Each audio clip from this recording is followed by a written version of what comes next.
ॐ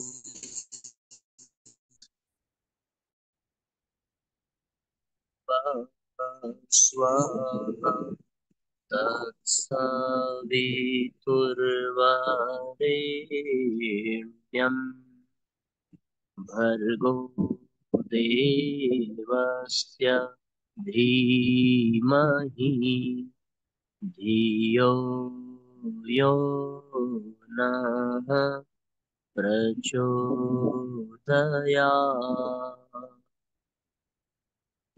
ॐ चैतन्यं शाश्वतं शान्तं व्योमातीतं निरञ्जनं नादबिन्दुसमानीतं तस्मै श्रीगुरुवे नमः।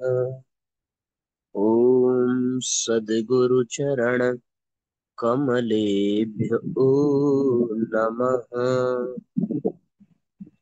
वन्दे भगवतीं देवीं श्रीरामञ्च जगद्गुरुं पादपद्मे तयोः श्रुत्वा प्रणमामि मुहुर्मुहुः।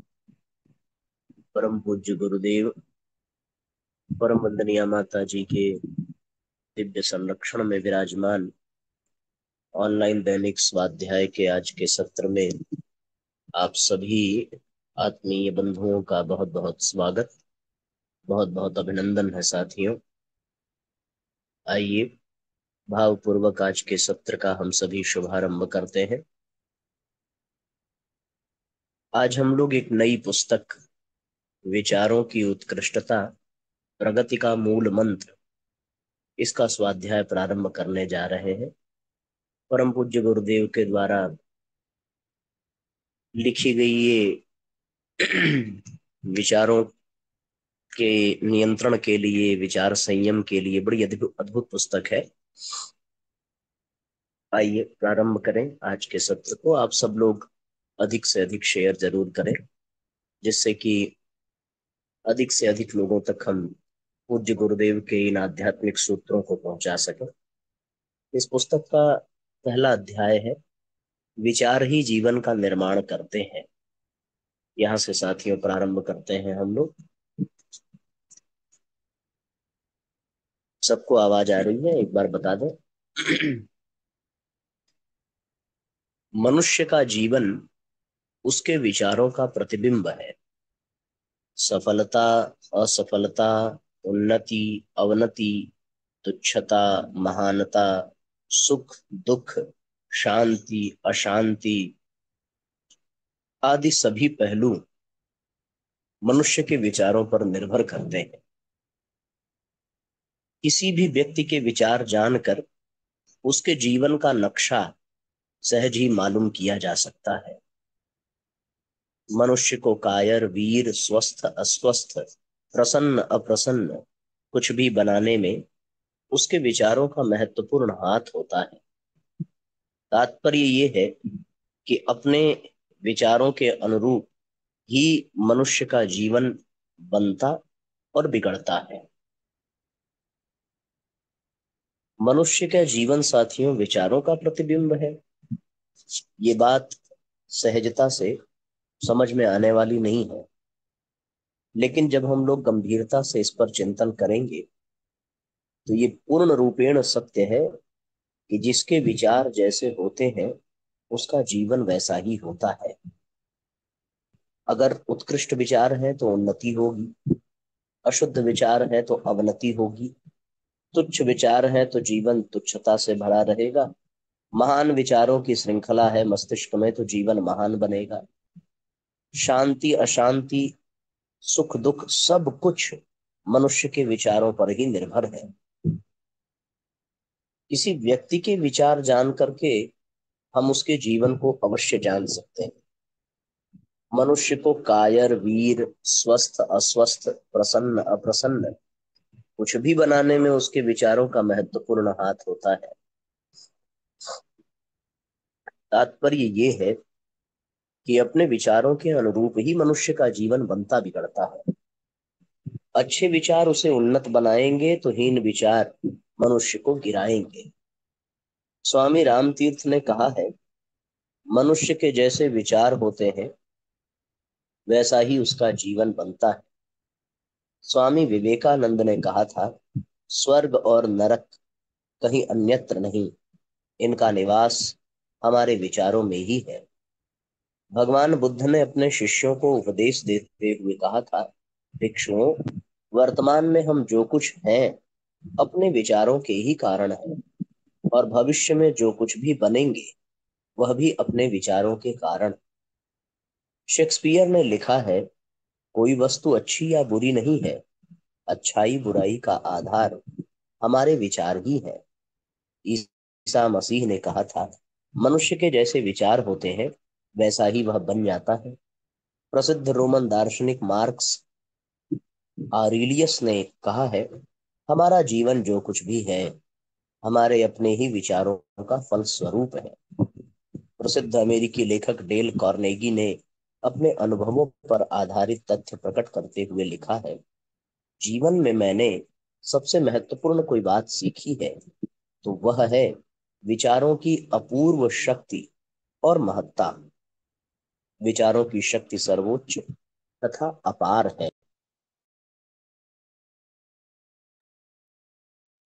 साथियों, इतने महापुरुषों ने अगर विचारों की शक्ति और महत्ता के बारे में बताया है तो निस्संदेह कुछ तो विशेष बात है इन विचारों की शक्ति में, जिसे हम शायद अभी तक समझ नहीं पाए हैं। संसार के समस्त विचारकों ने एक स्वर से विचारों की शक्ति और उसके असाधारण महत्व को स्वीकार किया है। संक्षेप में, जीवन के विभिन्न गतिविधियों का संचालन करने में हमारे विचारों का ही प्रमुख हाथ रहता है। हम जो कुछ भी करते हैं विचारों की प्रेरणा से ही करते हैं। संसार में दिखाई देने वाली विभिन्नताएं, विचित्रताएं भी हमारे विचारों का प्रतिबिंब ही है। जितनी भी विभिन्नता और विचित्रता है साथियों संसार में जो हमें दिख रही है, वह भी विचारों का ही प्रतिबिंब है। संसार मनुष्य के विचारों की ही छाया है। किसी के लिए संसार स्वर्ग है तो किसी के लिए नरक है। किसी के लिए संसार अशांति, क्लेश, पीड़ा आदि का आगार है तो किसी के लिए सुख सुविधा संपन्न उपवन। एक सी परिस्थितियों में एक सी सुख सुविधा की समृद्ध से युक्त दो व्यक्तियों में भी अपने विचारों की भिन्नता के कारण असाधारण अंतर पड़ जाता है।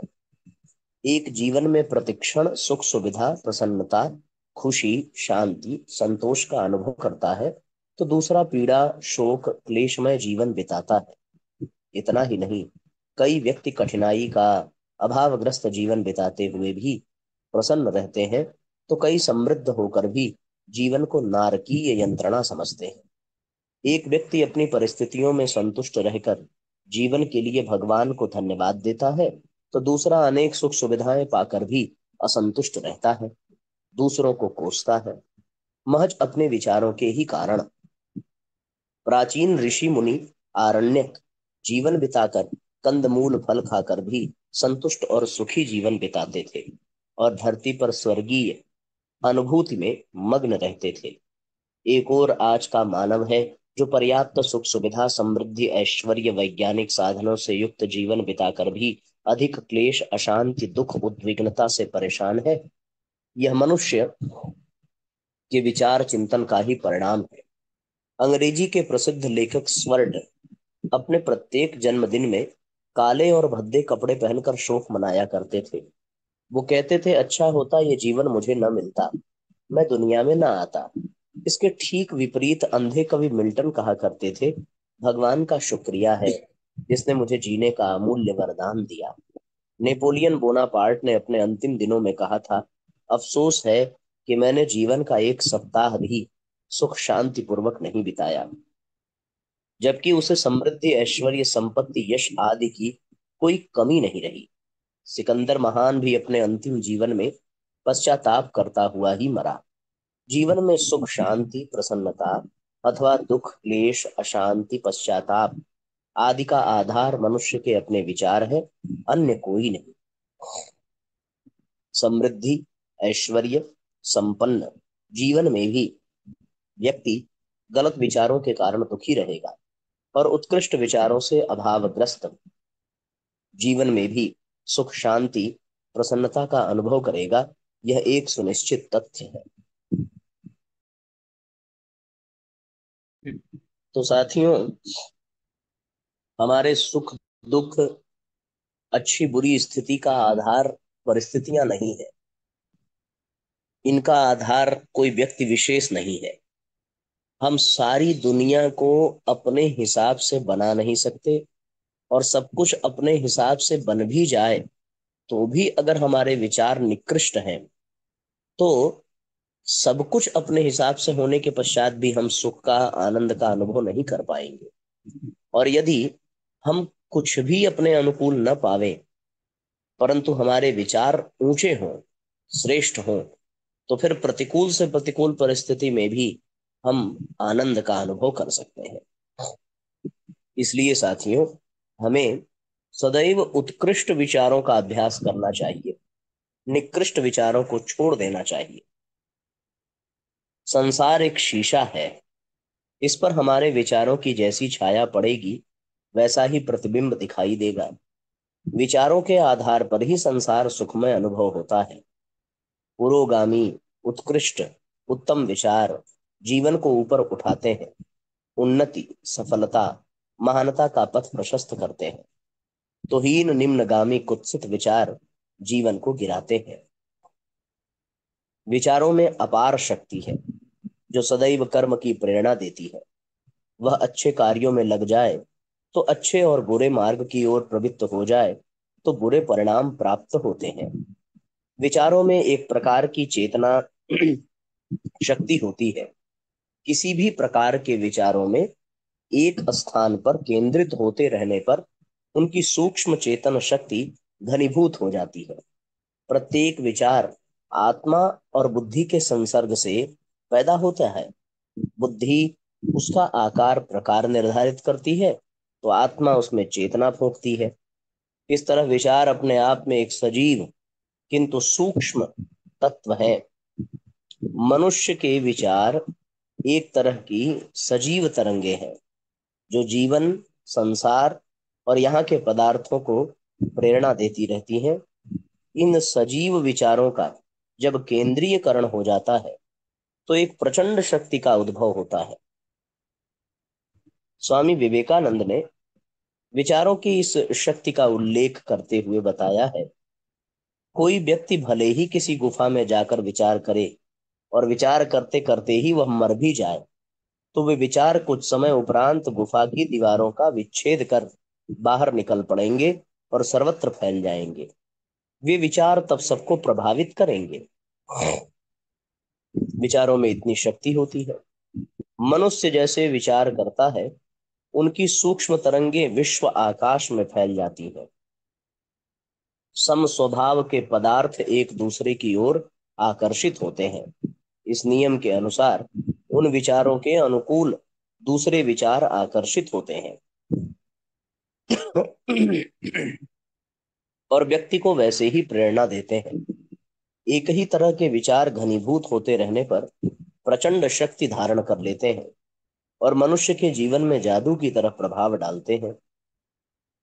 जीवन के अन्य पहलुओं की तरह ही मनुष्य के स्वास्थ्य का बहुत कुछ संबंध उसके विचारों पर ही होता है। मनः शक्ति, विचार क्षण क्षण मनुष्य के स्वास्थ्य पर प्रभाव डालते रहते हैं। जो लोग अपने को रोगी, बीमार, कमजोर महसूस करते हैं, उनका शरीर भी वैसा ही बन जाता है। शरीर एक यंत्र है, जो विचारों के अनुसार मनः शक्ति की प्रेरणा से काम करता है।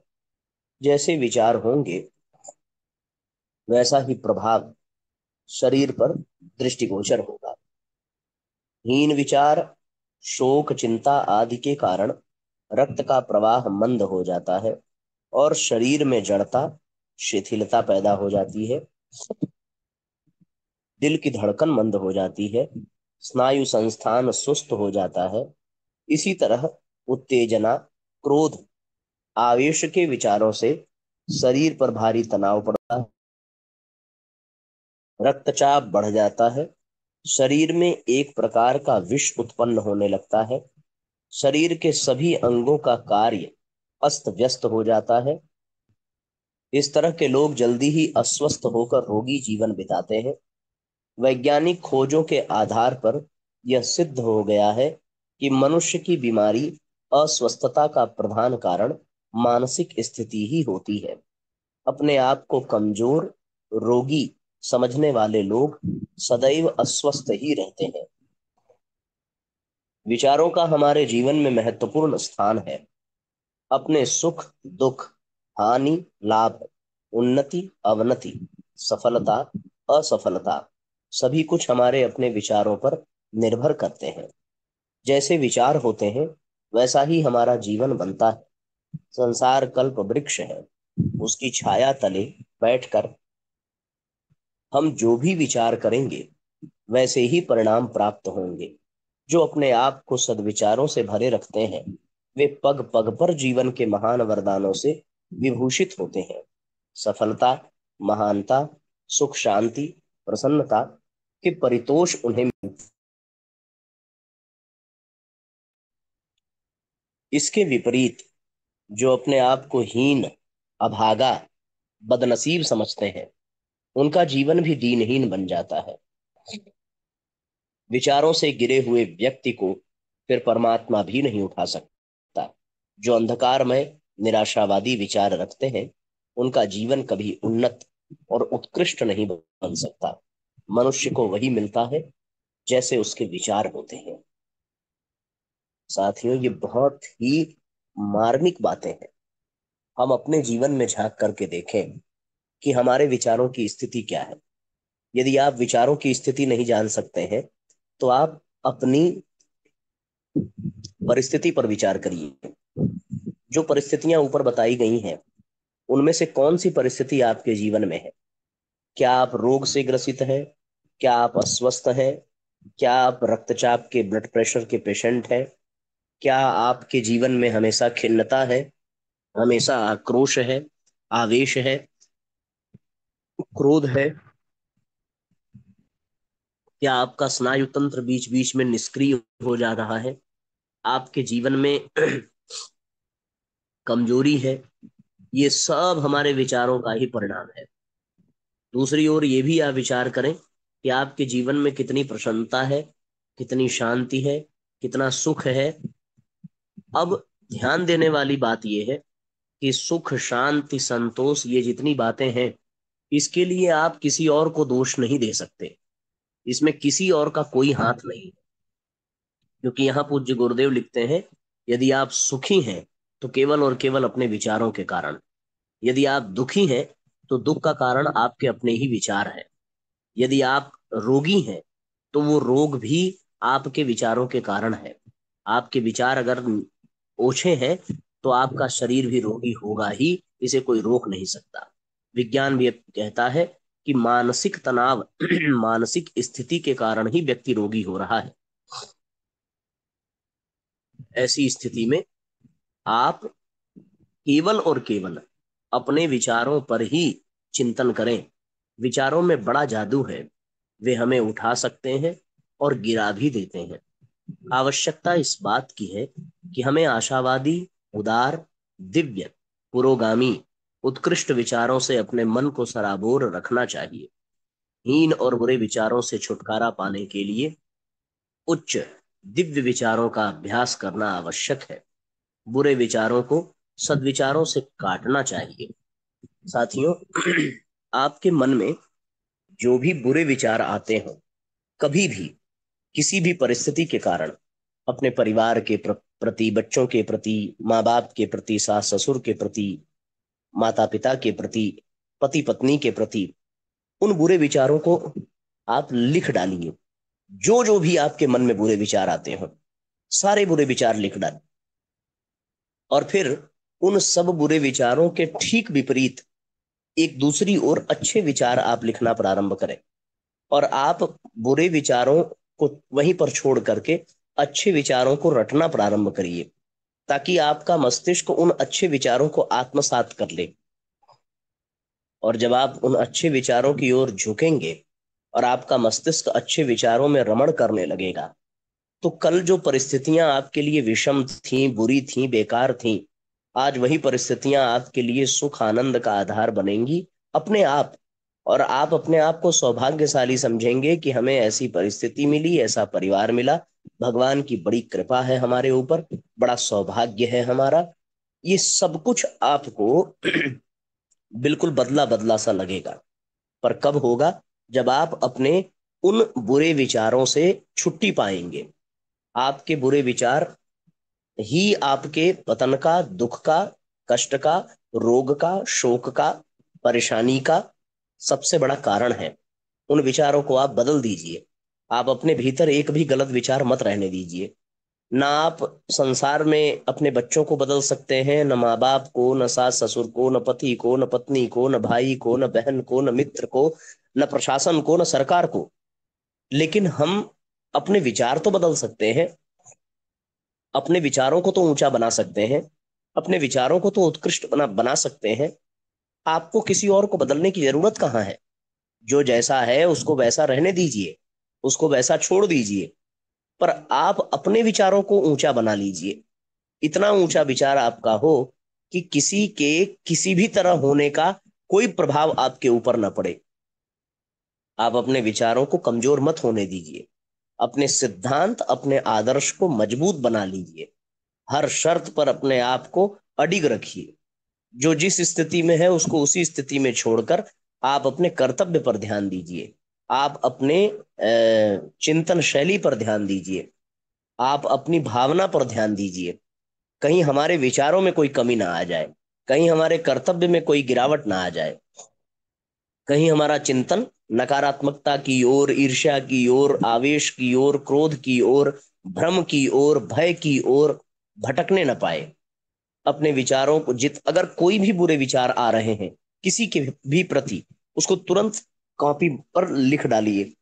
और लिखने के पश्चात उसके ठीक विपरीत अच्छे विचारों को भी उसके बगल में लिखिए। आप बुरे विचारों को देखेंगे तो आपको कष्ट होगा। दूसरी ओर आप अच्छे विचारों की ओर ध्यान देंगे तो आपको आनंद मिलेगा, आपको सुख मिलेगा, आप अच्छा अनुभव करेंगे। और फिर अच्छे विचारों को ही निरंतर निरंतर निरंतर अपने चिंतन में लाते रहिए। आपके विचारों की शक्ति से परिस्थितियां बदलने लगेंगी। जो लोग आपकी विपरीत परिस्थिति के कारण हैं, उनका स्वभाव बदलने लगेगा। क्यों बदलने लगेगा? क्योंकि आपके अपने विचार बदल रहे हैं। आपका स्वभाव बदल गया। आप नकारात्मकता से सकारात्मकता की ओर आ गए। आपके भीतर की जो बेचैनी थी वो धीरे धीरे शांत हो रही है। और उस शांति से प्रभावित होकर के सामने वाला भी अपने मार्ग को बदल देगा, अपने स्वभाव को बदल देगा, अपने चिंतन को बदल देगा।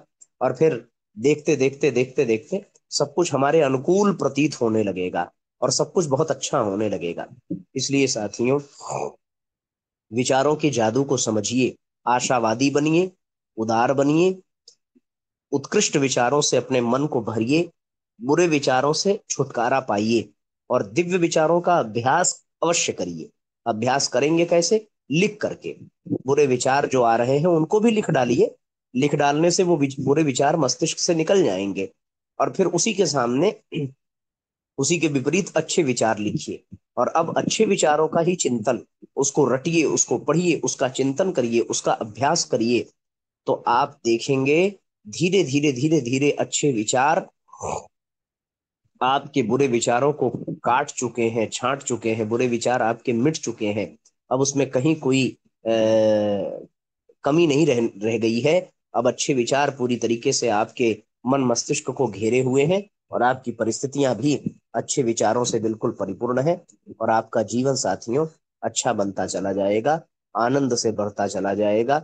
आपका वातावरण, आपका पर्यावरण, आपका पारिवारिक जो संतुलन है, समीकरण है, सब कुछ एकदम अच्छा बनता चला जाएगा। बुरे विचार मिटे, अच्छे विचार आवे। बुरे विचारों को लिखिए, लिख करके काटिए। अच्छे विचारों को लिखिए, उसको पढ़ करके उसका अभ्यास करिए। बस आप देखेंगे 2 4 6 दिन बीतते बीतते आपको इतना अच्छा लगेगा, इतना अच्छा लगेगा कि आप फिर अच्छे विचारों के सानिध्य में बढ़ते चले जाएंगे। और आपके चारों ओर केवल और केवल पॉजिटिविटी, केवल और केवल सकारात्मकता, केवल और केवल दिव्यता, और केवल शांति, संतोष, आनंद की एक अद्भुत छटा फैलती चली जाएगी। और उसके आगोश में आने वाला हर व्यक्ति आपका अपना हो जाएगा। उसके सारे दुर्भाव दुर्विचार समाप्त हो जाएंगे, और सब अपने अनुकूल हो जाएंगे। ठीक है ना? ये आज का सार है इस अध्याय का। आइए गायत्री मंत्र पढ़ करके आज के सत्र को विश्राम दें। ओम भूर्भुवः स्वः तत्सवितुर्वरेण्यं भर्गो देवस्य धीमहि धियो यो नः प्रचोदयात्। सभी आत्मीय बंधुओं को बहुत बहुत प्रणाम। आज के लिए इतना ही साथियों। जय राम जी की शुभ रात्रि।